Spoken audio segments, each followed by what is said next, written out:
class we are going to discuss about the next topic, that is surveying. So let us start with the introduction of the survey.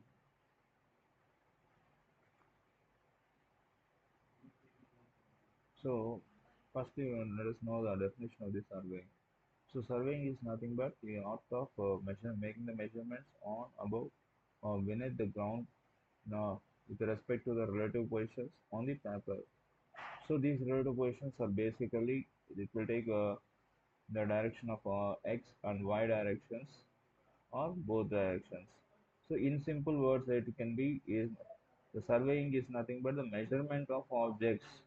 Okay, no? Measurement of objects horizontally and vertically with the reference to a particular reference point. Based on reference point, we are measuring the distances in horizontally and vertically. So while doing these measurements, horizontal measurements and vertical measurements and angular measurements, we will follow two basic principles. One will be the work from pole to part, and another one will be the location of a new point with respect to two known points. So for coming to the first principle, working from whole to part. So in this, here we can see, you can observe that ABC or ABC is a triangle, so which represents the outer part. So from the outer side, we are calculating the dimensions towards the inner side, that is towards x, y, z. So while coming from outside to inner side of this triangle, so we can reduce the errors which can came from the while taking measurements. So it will be very useful in reducing the errors. Another one will be the location of a new point with respect to two known points. So this can be done. So for suppose we know the x and y distances, we need to know the other distance, that is the z distance. So by constructing an arc is one method. Another one will be um, the center of the x and y will take from that perpendicularly we'll put some cross tab. By using that, we can intersect the third side. So like that, we will find the distance of a new point, identification of a new point by two known points. So these are the some of the uses which can be used, which can be. So one will be the so surveying is useful mainly to record the property lines of a private, public, and government lands, helping in avoiding the unnecessary controversies. Another one is mapping of the boundaries. So mapping of boundaries means this will map the state boundaries and country boundaries, and whereas some district boundaries also. Okay, another one is locality plans helping identify the location of the houses and offices in the area. So locality maps also can be done. So these, in briefly, you can say that topographical mapping and land surveying.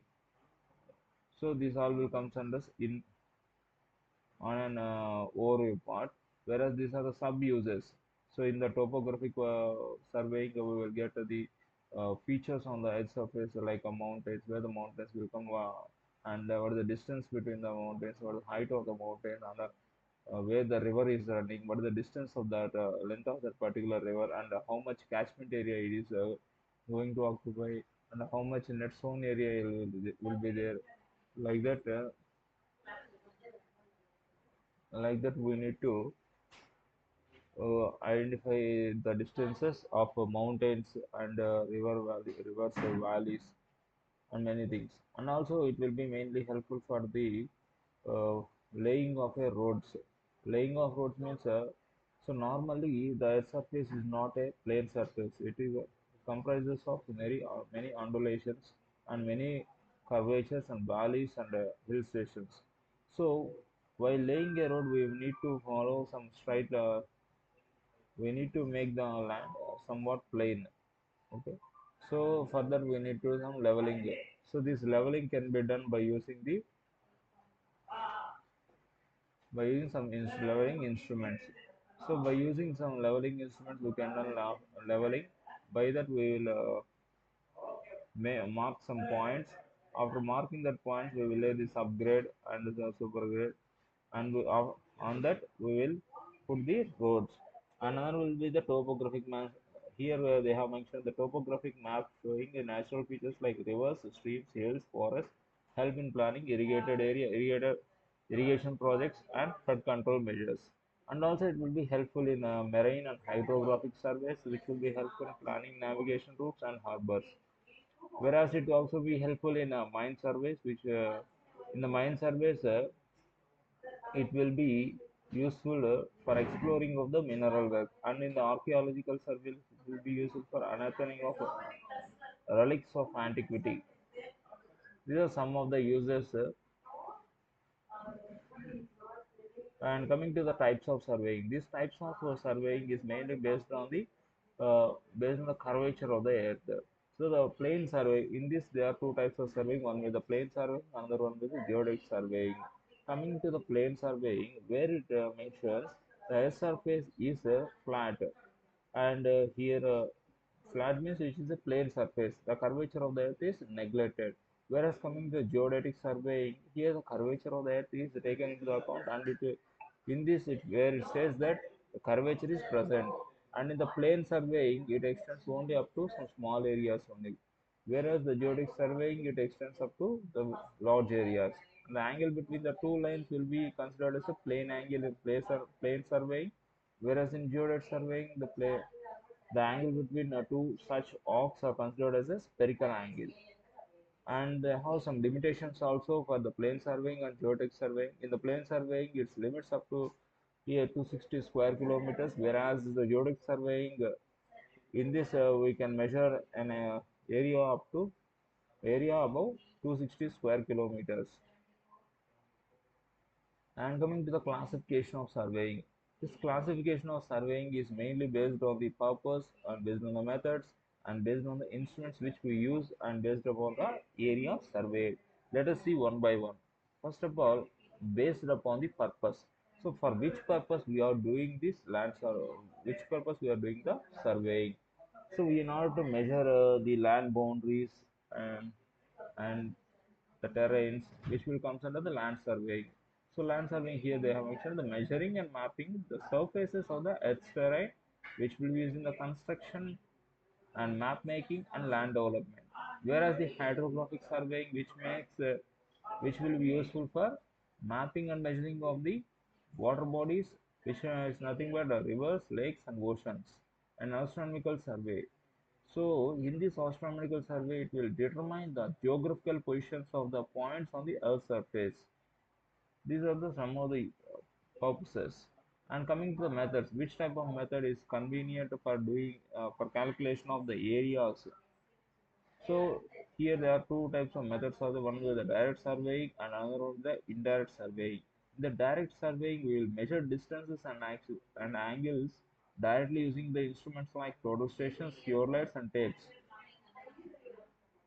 So direct measurement means, for example, we have a 30 centimeter scale. In order to measure any small object, we will just any small object which is in a flat surface. So we will measure by using the scale up to 30 centimeters. So while measuring the distance for that particular object, we can get the distance at instantly. So which is nothing but direct measurement. Whereas coming to indirect surveying, here, so directly we won't get any distance or areas or volumes. We need to use some methods. That is a trilateral method and triangulation method, photogrammetric method to measure distances and positions indirectly using the reference points. Okay, so here some formulas will be used, like so we know that second principle, that location of a new point with by utilizing the two known points.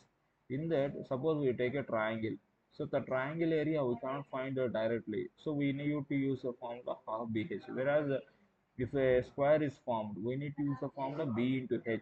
So like that, some formulas need to be used in the indirect surveying. That formulas here We will mention a trilateral method, triangulation, and photogrammic methods.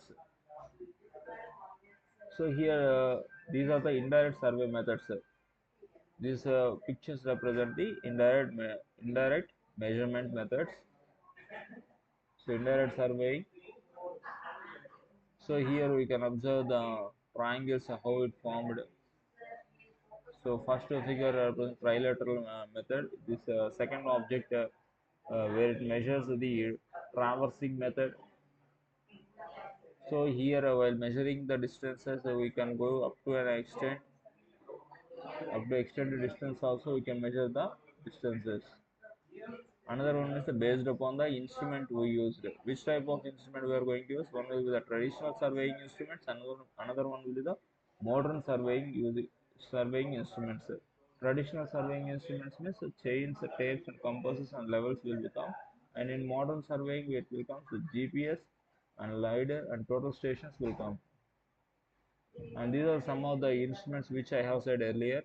Here a tripod and total stations, theodolites, LiDAR equipment, compass survey, and theodolites, auto levels, total station, digital theodolite, chase surveys, compassing surveys, everything will be. These are the surveying instruments which will be useful for measuring the horizontal and vertical measurements.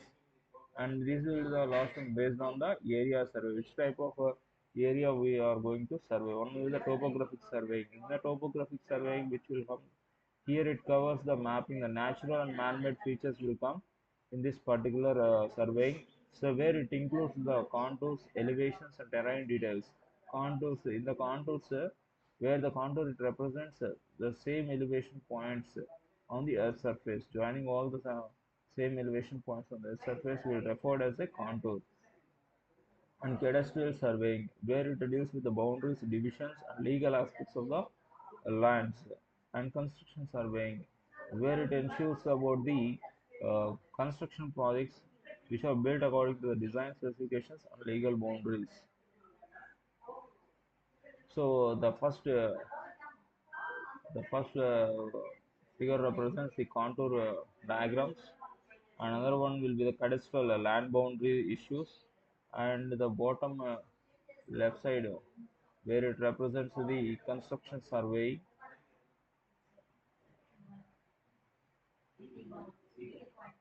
So we'll discuss in next class regarding the next topic, horizontal measurements and angular measurements.